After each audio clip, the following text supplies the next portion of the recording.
Tintin é o clássico maior do escritor belga Georges Remy, o Hergé. Já falamos aqui no canal sobre sua história, alguns de seus livros e como a história mundial teve impacto nas obras do repórter. Mas tudo se explica em detalhes no livro inédito aqui no Brasil, As Aventuras de Hergé, que conta a história de sua vida e como os acontecimentos nela foram fundamentais para que Tintin fosse apresentado desse jeito tão fantástico para nós. Sim, é claro. E no vídeo de hoje, vamos apresentar um resumo desse livro com suas ilustrações e ver as obras As Aventuras de Tintin sobre um outro prisma. Então, segue o asterisco, porque hoje vamos descobrir em detalhes como Tintin e seu autor Hergé nasceram, cresceram e se eternizaram.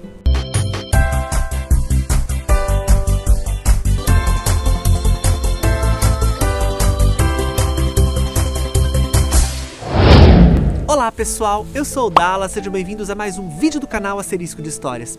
E hoje voltamos a falar de Tintin aqui no nosso canal, mas dessa vez iremos contar sua história de uma maneira diferente. Ao invés de falarmos da sua obra em si, vamos falar como elas surgiram, o porquê de terem surgido daquela forma, tudo na visão de seu autor Hergé, num livro fantástico intitulado As Aventuras de Hergé de 2001, que foi feito com tanto capricho e cuidado que você perceberá que os autores José-Louis Bouquet e Jean-Luc Fromental fizeram com que o ilustrador Stanislas Barthélemy fizesse os desenhos com os mesmos traços do autor homenageado.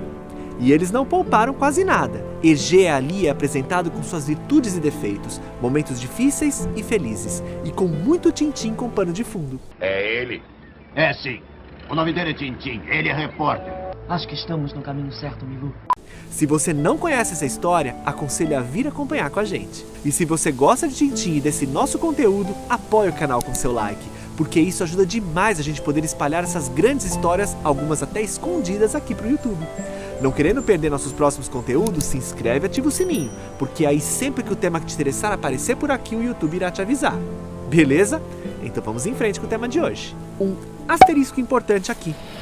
Esse livro conta a história de Hergé desde os tempos de criança em 1914, até a sua partida em março de 83. O livro tem mais ou menos o tamanho dos livros que Hergé lançou de Tintin. Digamos que tem até 2 páginas a mais, mas diferente de Tintin e os Pícaros, não foi preciso eliminar páginas para ficar com o padrão de 64 páginas que a Casterman exigia na época, que sempre buscou um padrão nas histórias do repórter. Falei sobre isso num outro vídeo aqui do canal da famosa página 22B. Se você não viu, clica no card acima depois de acompanhar o vídeo por aqui.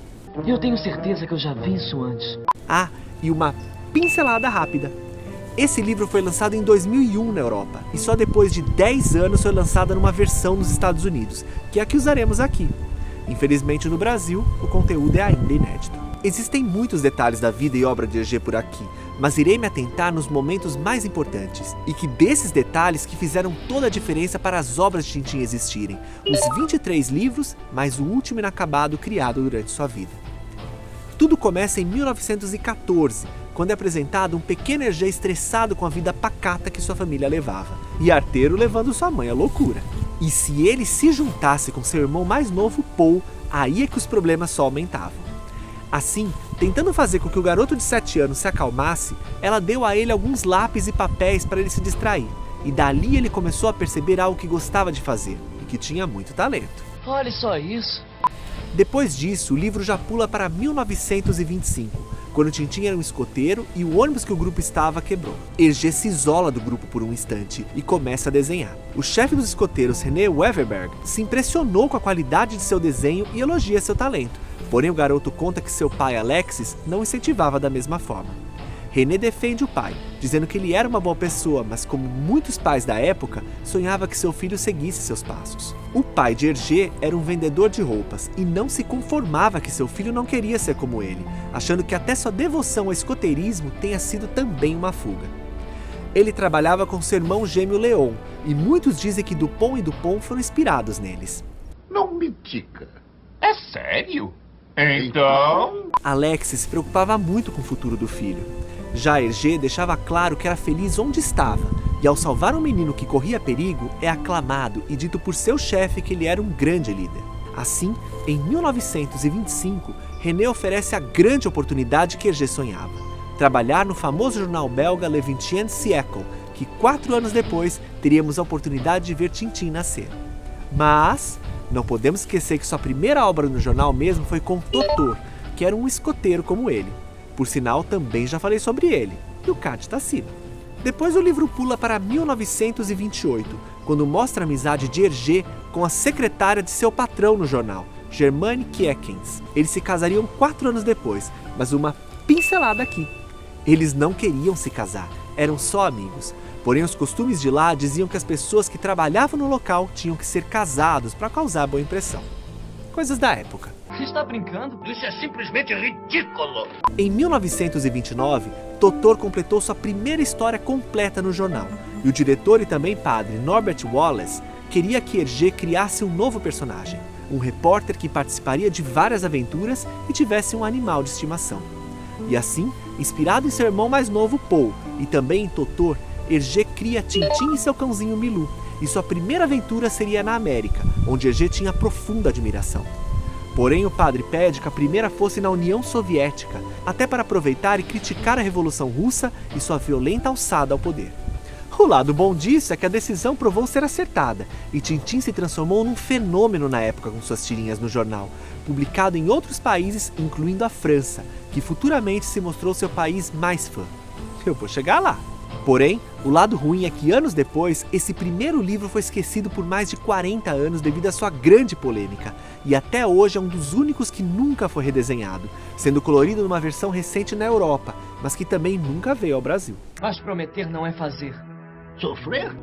Agora, quanto ao seu sucesso na época, tanto isso é verdade que nos anos 30, ao voltar da Alemanha para a Bélgica, Hergé voltava à sua terra natal com um ator fantasiado de Tintin, um cachorro Fox Terrier e sua recém-esposa Germaine. Hergé estava visivelmente preocupado com sua volta, mas qual não foi sua surpresa ao ver uma multidão à sua espera, e fazendo festa a ele e ao ator que fazia Tintin, com cartazes e pedidos de autógrafos. Tintin no país dos sovietes era um fenômeno, e em meio a discursos e festas, Hergé empolgado reencontra o diretor e padre Norbert, que diz que até ele se surpreendeu com um grande sucesso, e diz que resolveu criar um livro com a obra completa das tirinhas, deixando Hergé super feliz, dizendo que sua esposa ficará orgulhosa. E aproveitando, já encomenda uma nova aventura de Tintin que Hergé novamente queria fazer na América. Mas o padre interrompe e diz que era melhor antes Tintin passar pelo Congo, para também popularizar o repórter na então colônia belga. Eu terei todo o prazer. Um asterisco aqui. Esse livro também é super polêmico, e apesar de esse sim ter sido redesenhado, colorido, eliminado algumas polêmicas, com uma aula de Tintin sobre a colônia se transformando numa simples lição de matemática, ainda assim é uma obra que nunca virou animação, e é proibido em alguns países, devido ao preconceito que se tinha na época com os negros e as várias matanças em suas caçadas. O que era um esporte na época. Chegamos então a 1934, uma época de suma importância e que foi o primeiro divisor de águas de Tintin. O repórter era tão famoso que quando Hergé dizia onde seria a sua próxima aventura, os países já ficavam empolgados com a chegada do repórter. Naquela época, mesmo o Walt Disney ainda nem tendo lançado seu clássico Branca de Neve, Hergé já era chamado de Walt Disney europeu, o que já era uma honra à comparação com o criador do Mickey Mouse, ainda mais com o sucesso de seu livro Tintin na América. Assim, Hergé havia anunciado que Tintin iria visitar a Ásia na continuação dos Charutos do Faraó, mais precisamente a China, criando também alguns personagens japoneses. Isso foi o suficiente para que viesse uma reclamação de lá, exigindo que o autor não visse os habitantes de lá através de estereótipos europeus. Escute a razão, Tintin!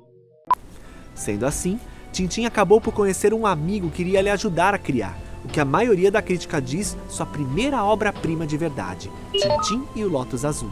E esse amigo era o novato estudante Shang Chong-jen, um chinês que estava estudando em Bruxelas e que o ajudou a mostrar todas as tradições, culturas e importantes locais da China.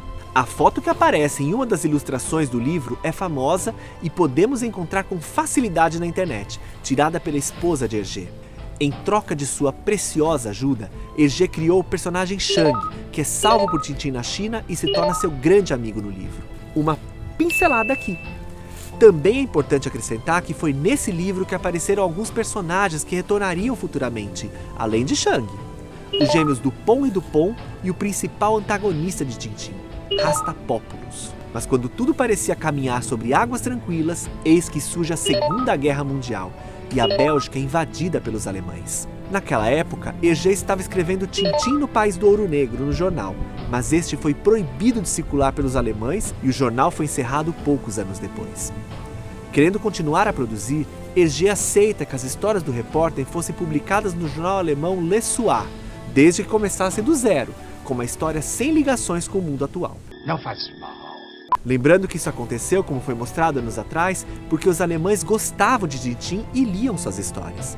Assim, alguns livros foram feitos durante a guerra, e aí sim, como falei de Disney, que chegou a fazer um clássico do Pato Donald contra os nazistas, que chegou até a receber Oscar, Hergé criou livros que se tornaram grandes clássicos e preferidos de muita gente. O Caranguejo das Tenazes de Ouro, A Estrela Misteriosa, O Segredo do Licórnio e O Tesouro de Rakan Terrível. E mais, ali também surgiu o personagem mais importante de Hergé, após os próprios Tintin e Milou, o inesquecível Capitão Haddock. Obrigado, mas eu sou só capitão. Oh, que modéstia.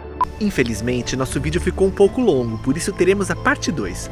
Não deixe de se inscrever e ativar o sininho para quando essa parte estiver disponível, você não perder. Até nossa próxima aventura!